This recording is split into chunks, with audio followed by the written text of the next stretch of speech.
Hello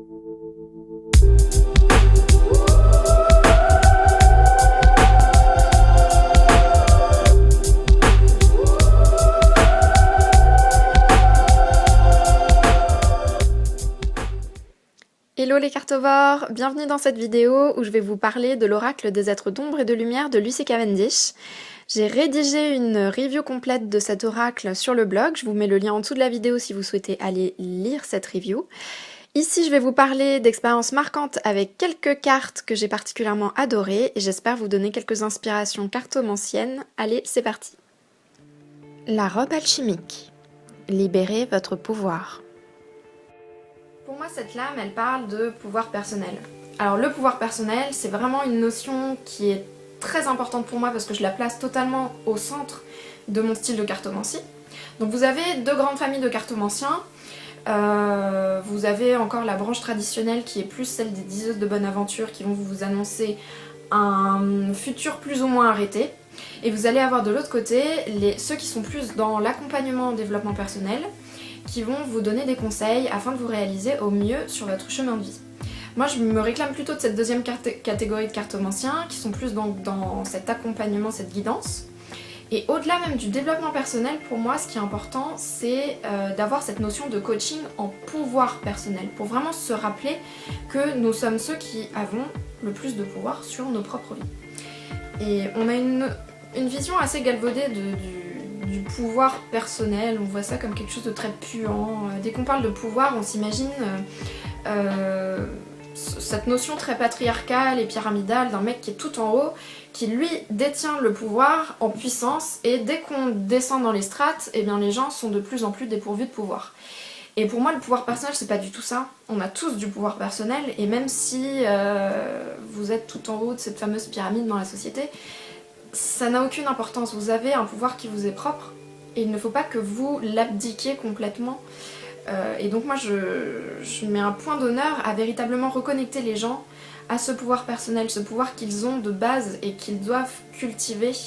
Et avoir du pouvoir personnel, ça veut pas dire devenir un despote, ça veut pas dire retirer le pouvoir aux autres, justement au contraire, quand vous allez accepter votre pouvoir personnel et le laisser se révéler, vous allez créer une dynamique positive et autour de vous, les gens vont de plus en plus se rendre compte de leur propre pouvoir personnel.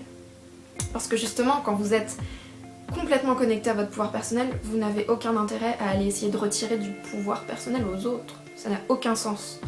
Donc pour moi ce processus-là, en fait, de reconnecter la personne à son pouvoir personnel, ça fait partie du processus alchimique. Alors on parle bien de la robe alchimique sur cette carte, et le processus alchimique pour moi c'est véritablement d'effectuer un travail sur soi, afin de devenir une âme plus consciente, afin de devenir la meilleure version possible de soi-même.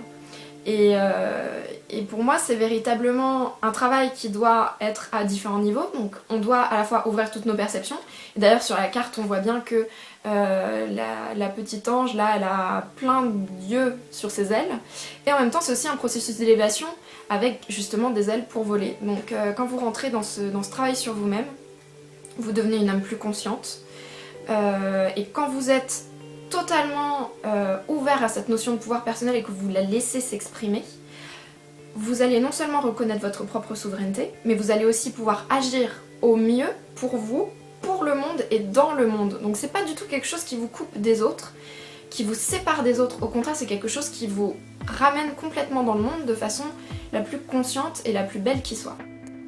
L'ange de los muertos. Transition vers le royaume des esprits.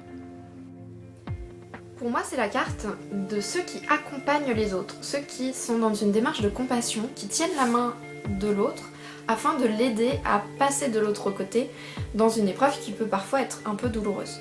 Donc ça va pouvoir être d'un point de vue spirituel, par exemple, les passeurs d'âme ou les médiums, les personnes qui vont véritablement accompagner l'autre dans un processus spirituel entre deux mondes, entre deux plans différents. Vous allez avoir aussi les travailleurs plus ancrés dans la matière, qui vont par exemple être des thérapeutes, des praticiens de tout genre, psychologues, professeurs de chant, professeurs de yoga, qui vont vous aider à extérioriser des choses, à faire en sorte que vous sortiez quelque chose de vous-même afin que ça participe à ce fameux processus alchimique dont je parlais avant et vous aide à véritablement vous élever en tant que conscience. Donc C'est une responsabilité assez forte, donc il faut des personnes qui soient suffisamment dans le cœur, suffisamment ancrées, suffisamment aussi protégées eux-mêmes dans leur énergie.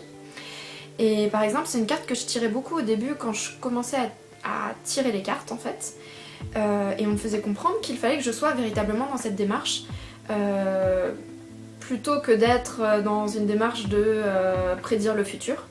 J'ai tout de suite compris avec ce type de message que j'étais plus là pour aider les autres à guérir leur intériorité et finalement je me rapprochais plus d'une démarche psychologique qu'une démarche de divination. Et au final, cette carte, elle peut parler à vraiment beaucoup de gens différents. Toutes les personnes qui vont se sentir une vocation en fait d'accompagner les autres et de les aider à passer à quelque chose de plus guérisseur et de plus positif pour eux. La sirène des égouts, vous possédez une sensualité magnifique. La sirène des égouts, c'est la carte qui vous encourage à voir la beauté de ce qui se trouve dans l'ombre. Alors les égouts, c'est un petit peu un symbole de votre ombre, de tout ce qui grouille à l'intérieur dans les profondeurs.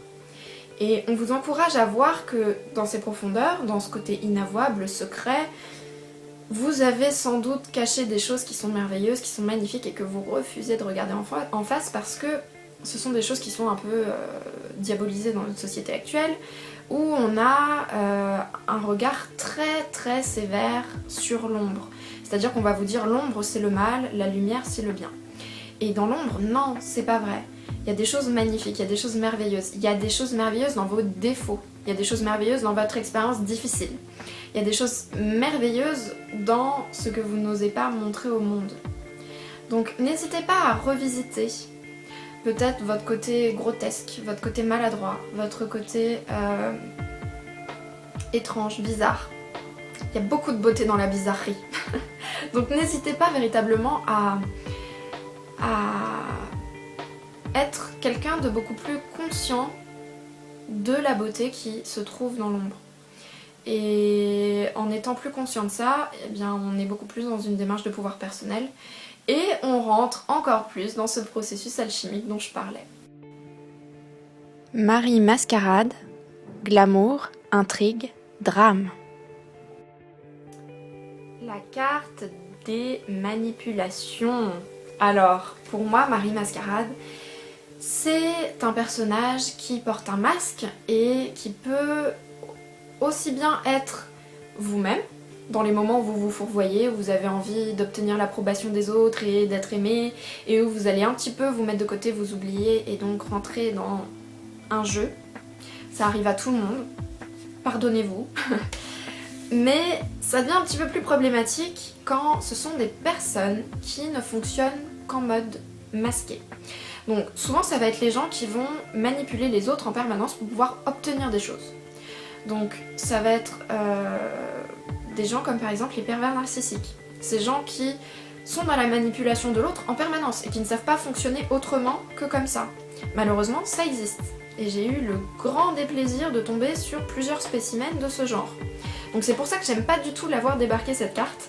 Parce que quand c'est pour dénoncer un comportement que j'ai eu, ça me fout vraiment les boules parce que je suis plutôt quelqu'un qui a besoin de beaucoup d'authenticité dans sa vie, quitte à parfois m'attirer des problèmes. Et aussi parce que ça me renvoie face à des moments où j'ai été la victime de manipulateurs et où des personnes ont abusé de leur charme pour pouvoir rentrer dans mon univers et ensuite essayer de le déconstruire petit à petit. Donc cette carte-là, elle vous met en avant le fait que votre authenticité c'est vraiment quelque chose de très important, mais ce qui est aussi très important c'est de vous protéger contre l'inauthenticité des autres. Je pense que on a tous eu des moments où on s'est un peu oublié, on s'est fourvoyé, on s'est mis de côté, mais c'est toujours important de savoir le voir, de savoir pourquoi on l'a fait et de se demander si ça valait vraiment le coup. Cet oracle est très bien réalisé. Le livret est merveilleusement bien écrit, le boîtier est solide, vous pourrez y ranger vos cartes. D'un point de vue plus spirituel, je le trouve vraiment parfait pour travailler sur soi, aussi bien sur l'ombre que sur la lumière. Vous pouvez lui poser tout type de questions, il est assez généraliste et vous permettra de réaliser beaucoup de tirages différents. Pour les débutants, je le trouve parfait si vous aimez beaucoup l'art de Jasmine Beckett Griffiths.